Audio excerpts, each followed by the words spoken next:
Halo pemirsa, kembali lagi di Wanu Sore Akhir Pekan. Hari ini, Wanu Sore Akhir Pekan akan merangkum informasi mengenai Presiden Amerika Serikat Donald Trump mengatakan bahwa Israel harus mengusir Hamas dari Gaza. Pernyataan Trump muncul ketika perundingan gencatan senjata Israel dan Hamas kembali menemui jalan buntu.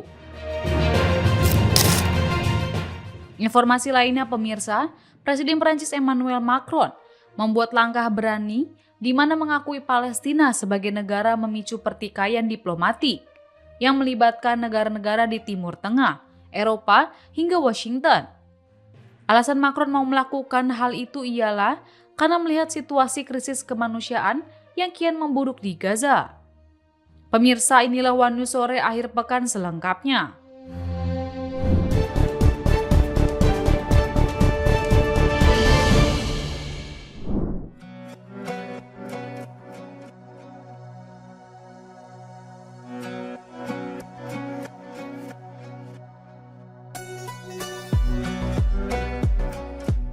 Penampilan Presiden ke-7 RI Joko Widodo atau Jokowi saat menghadiri acara reuni Angkatan 80 Fakultas Kehutanan Universitas Gadjah Mada atau UGM dinilai kontras karena tidak mengenakan seragam reuni yang sama seperti teman-temannya.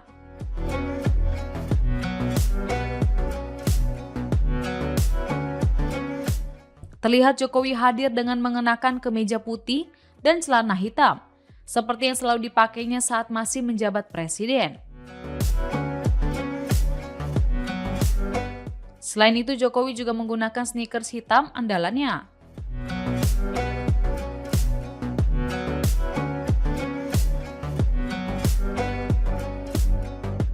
Sedangkan teman-teman seangkatannya kompak mengenakan seragam kaos polo berwarna biru dengan topi merah.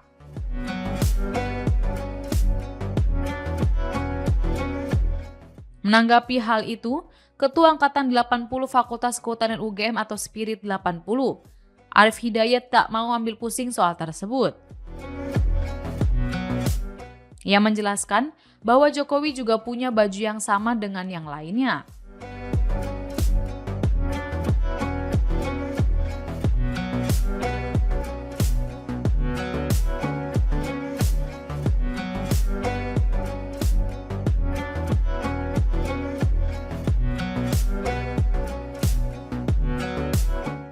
Arif juga mengaku tidak mempermasalahkan Jokowi yang tampil beda dari alumni lain.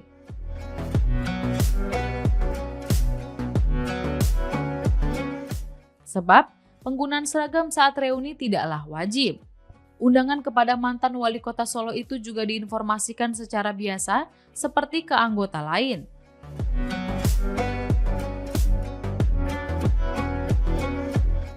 Selain itu, kata Arif, bukan kali pertama Jokowi menghadiri kegiatan reuni angkatan.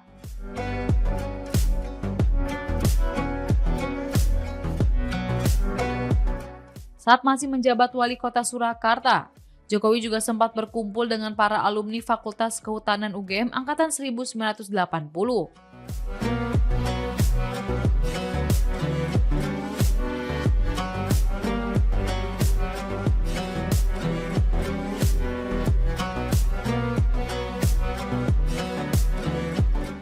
Di sisi lain, Jokowi menyampaikan pidato sekaligus menyindir tajam isu dugaan ijazah palsu yang kembali mencuat ke publik.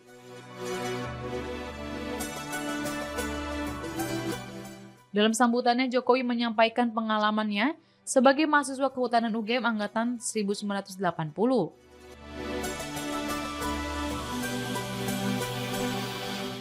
Ia menegaskan bahwa dia menyelesaikan studi tanpa pernah mengulang mata kuliah apapun.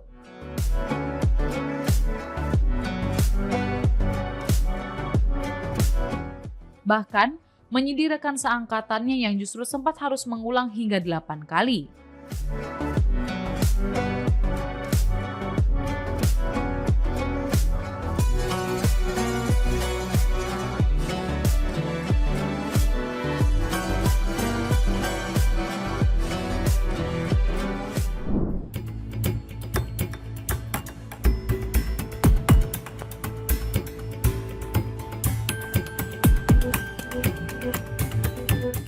Perdana Menteri Malaysia Anwar Ibrahim menunjukkan sikap tenang menyikapi demonstrasi besar-besaran yang menuntut dirinya mundur dari jabatan.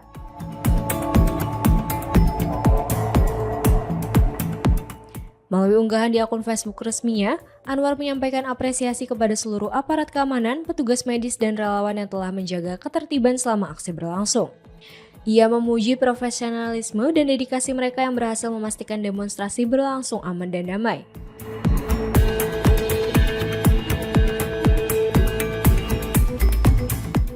Meski menjadi target tuntutan pengunduran diri, Anwar menegaskan komitmennya terhadap prinsip demokrasi dan kebebasan berpendapat.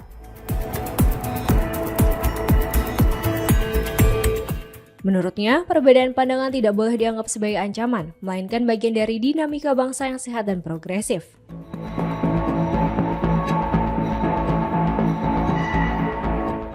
Anwar juga mendorong wakil rakyat untuk aktif mengikuti sidang-sidang parlemen, khususnya sesi Prime Minister Question Time, forum untuk mengajukan pertanyaan kepada Perdana Menteri. Belakangan, tuntutan Perdana Menteri Anwar Ibrahim untuk mundur dari jabatannya gencar disuarakan di Malaysia karena biaya hidup yang semakin mahal.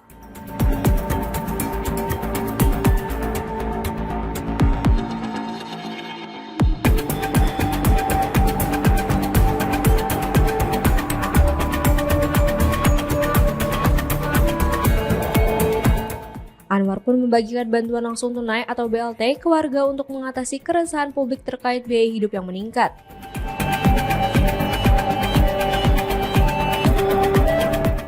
BLT akan diberikan untuk seluruh warga Malaysia berusia di atas 18 tahun sebesar RM100 Malaysia atau Rp385.000 disalurkan mulai 31 Agustus 2025. Selain itu, ia juga melakukan penurunan harga BBM subsidi yang berlaku mulai September 2025.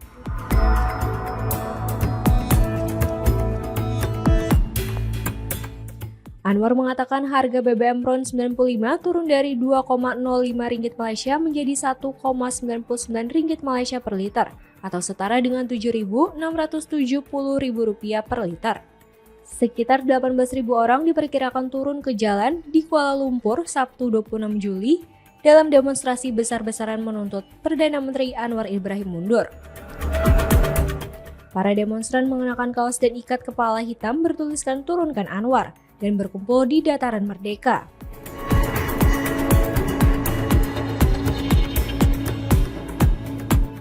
Anwar Ibrahim menjadi Perdana Menteri Malaysia pada November 2022 dengan janji membawa reformasi.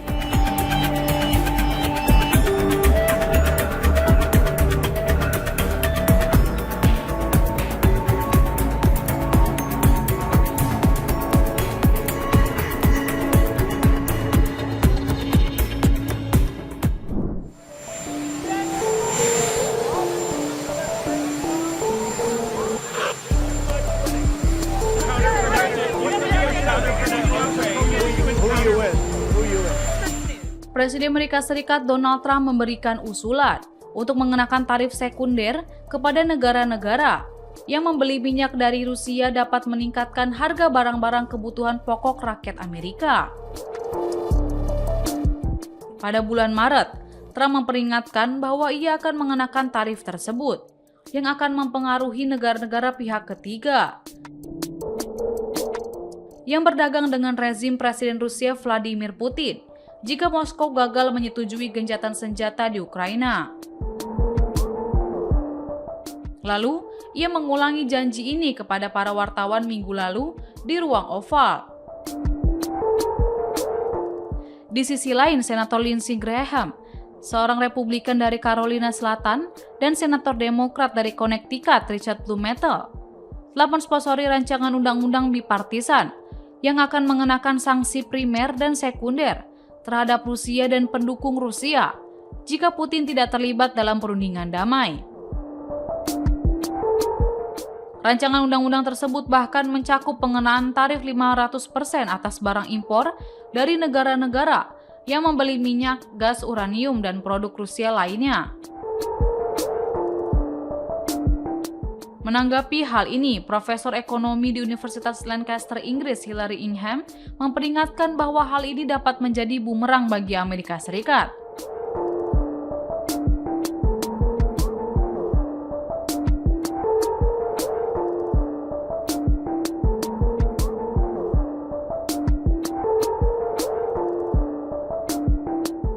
Pasalnya, banyak bahan-bahan penting yang terkena tarif harga yang lebih tinggi bagi konsumen Amerika Serikat dan akan merusak popularitas Trump.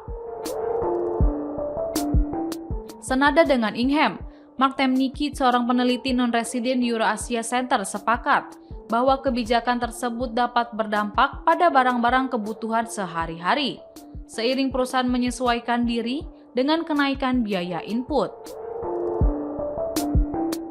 Nantinya, hal ini akan membawa Amerika Serikat ke dalam inflasi yang tinggi. Dengan situasi ini, Nicholas Venter, Direktur Asosiasi dan rekan peneliti program Eropa, Rusia, dan Eurasia, mengatakan sanksi-sanksi ini kemungkinan besar tidak akan diterapkan. Sebab berkaitan dengan bagaimana tarif ini akan justru menyerang sejumlah negara pengguna energi Rusia, seperti Cina, India, dan Eropa.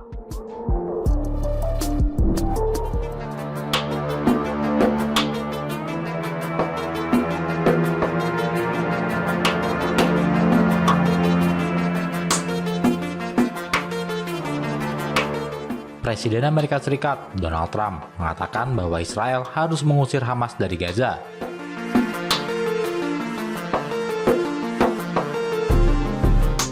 Pernyataan Trump muncul ketika perundingan gencatan senjata Israel-Hamas kembali menemui jalan buntu.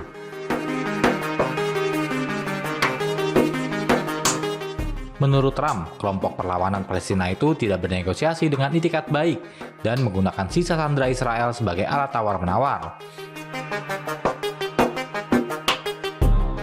Dia menyatakan Israel harus membersihkannya dan menyingkirkan kelompok tersebut. Israel menarik timnya dari perundingan tidak langsung di Qatar awal pekan ini. Utusan Trump untuk Timur Tengah, Steve Witkoff, menuduh Hamas menunjukkan kurangnya keinginan untuk mencapai gencatan senjata dan mengatakan Amerika Serikat akan mempertimbangkan opsi alternatif untuk membebaskan para sandera dan menciptakan lingkungan yang lebih stabil bagi rakyat Gaza.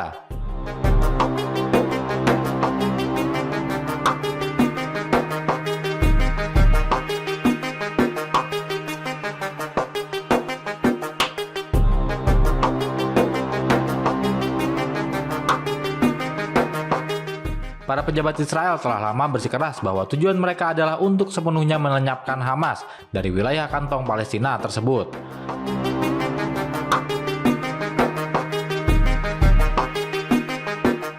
Namun The New York Times mengutip 3 pejabat yang mengatakan bahwa penarikan diri Amerika Serikat dan Israel dari perundingan tidak menandakan kegagalan perundingan.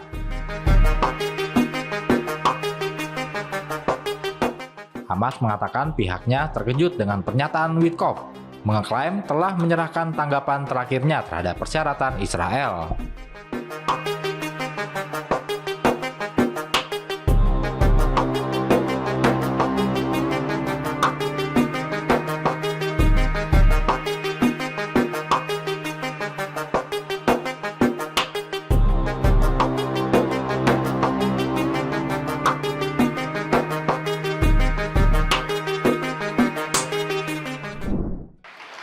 And Republicans are doing well. And I have the best numbers I've ever had. You know, it's amazing. I watch people on television. Well, what about Donald Trump's polling numbers? Yeah, they're the best numbers. Presiden Amerika Serikat Donald Trump saat ini sedang menghadapi ketidakpuasan pendukung MAGA atau Make America Great Again soal cara menangani berkas-berkas Jeffrey Epstein. Janji kampanye Trump pada tahun 2024 untuk mengekspos semua orang yang terlibat dengan Epstein memicu harapan, terutama di beberapa swing voters yang terkejut dengan skandal Epstein. Namun ketika ia telah menjabat, kasus itu dilenyapkan begitu saja.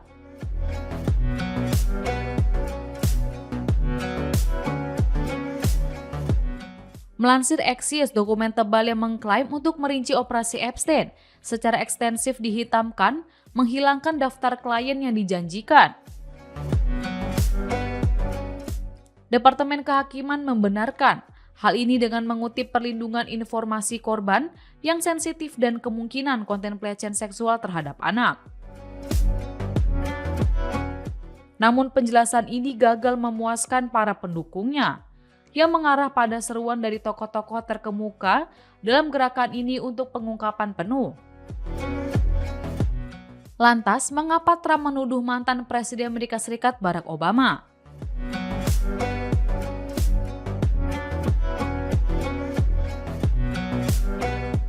Ketika tekanan meningkat, masuknya Gabbard mengalihkan perhatian dari kasus Epstein.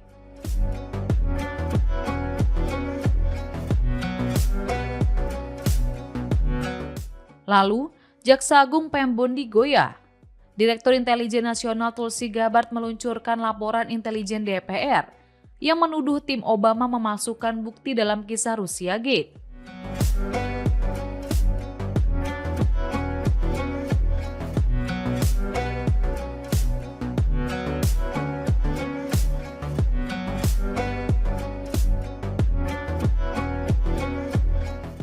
Gabbard telah menyerahkan dokumen-dokumen ini kepada FBI, namun tidak memberikan kesimpulan hukum yang rinci.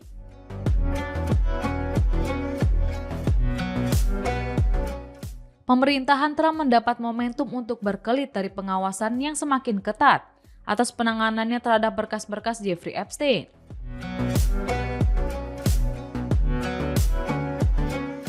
Kemudian, Trump langsung menyampaikan tuduhan ini, menyatakan bahwa Obama dan sejumlah politisi Demokrat lainnya, termasuk Joe Biden, Hillary Clinton, mantan Direktur FBI James Comey, dan mantan Direktur CIA John Brennan, terlibat dalam manipulasi politik dari tahun 2016 hingga tahun 2020. Dengan menyebut Obama sebagai pemimpin geng, Trump menyatakan kegiatan tersebut sebagai upaya pengkhianatan untuk mencuri dan mengaburkan hasil pemilu.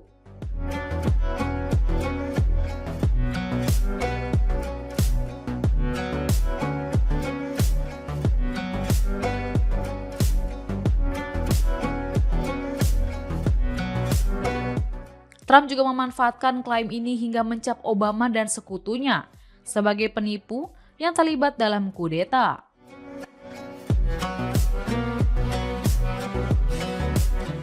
Laporan Gabbard mengungkapkan bahwa Rusia memang ikut campur dalam pemilu 2016.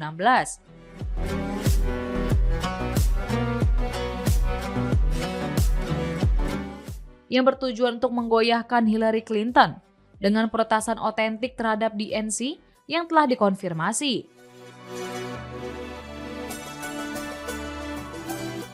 Poin yang diperdebatkan adalah apakah intelijen Amerika Serikat memiliki cukup bukti untuk menyimpulkan bahwa Presiden Rusia Vladimir Putin mendukung Trump.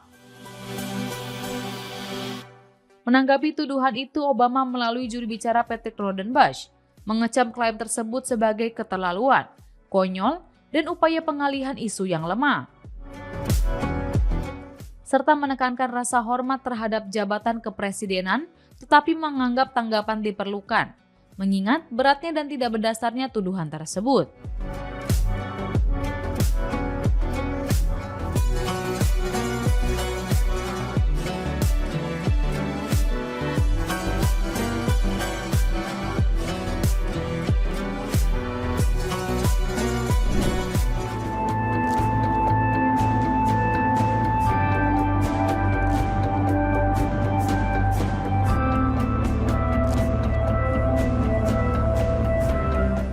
Pakar telematika Rosuryo mengomentari kehadiran Presiden ke-7 Republik Indonesia Joko Widodo alias Jokowi dalam acara reuni Fakultas Kehutanan Universitas Gadjah Mada.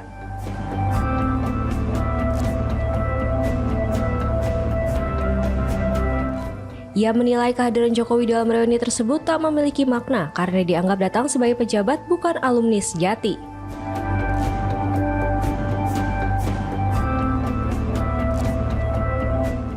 Roy menyinggung bahwa Jokowi hanya hadir sebentar di acara yang digelar di Fakultas Kehutanan, bukan mengikuti agenda utama reuni yang digelar di kawasan Wanagama sebagaimana kebanyakan alumni lainnya.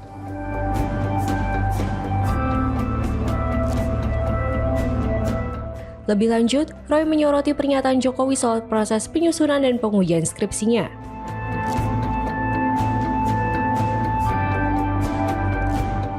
Menurutnya, pernyataan Jokowi yang kembali menyebut nama dosen pembimbing dan pengujinya di hadapan rekan-rekan alumni justru dinilai janggal.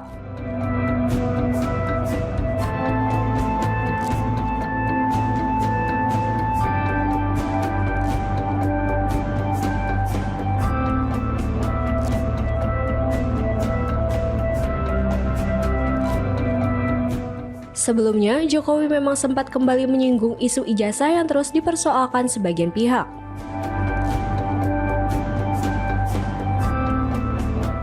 Hal itu disampaikan saat menghadiri reuni ke-45 Angkatan tahun 1980 Fakultas Kehutanan UGM, Yogyakarta, Sabtu 26 Juli.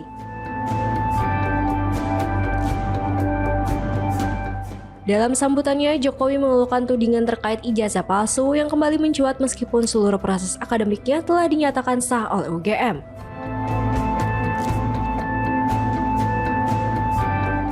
Jokowi mengatakan meski universitas telah menyatakan keabsahan ijazahnya, kasus ini masih bergulir secara hukum dan keputusan final kini berada di tangan pengadilan.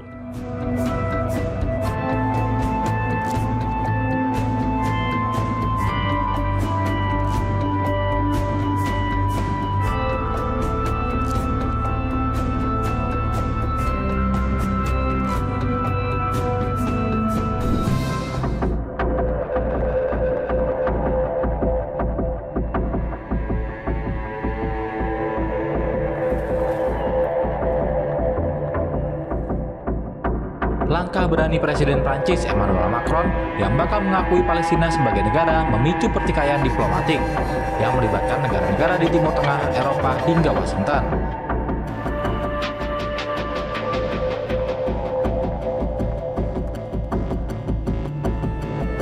Pada April 2025, saat mengunjungi kota Al-Arish, Mesir yang berbatasan dengan Gaza, Macron dihadapkan pada krisis kemanusiaan yang semakin memburuk.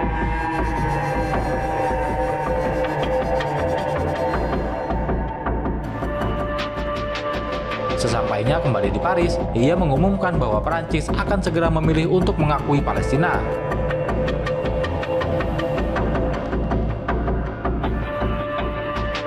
Macron berupaya membangun koalisi dengan negara-negara G7, termasuk Inggris dan Kanada, untuk mendukung pengakuan kenegaraan Palestina.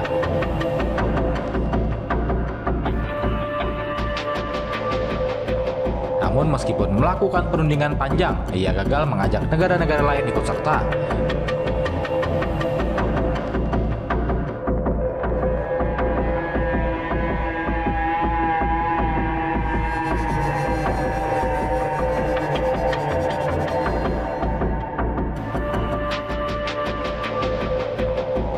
London dan Ottawa tidak ingin merusak hubungan dengan Amerika Serikat, sehingga Macron memutuskan untuk bertindak sendiri.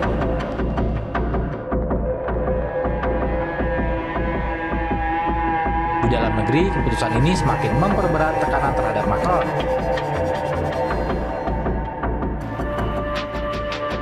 Reaksi keras terhadap gambar-gambar mengerikan dari Gaza mendorongnya untuk segera bertindak.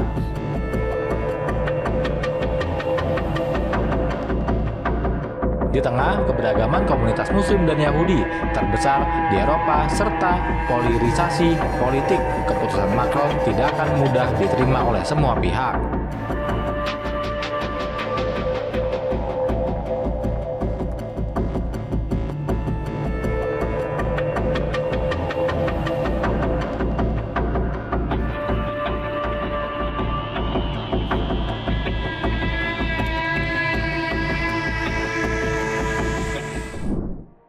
Demikian informasi yang dapat kami sampaikan pemirsa.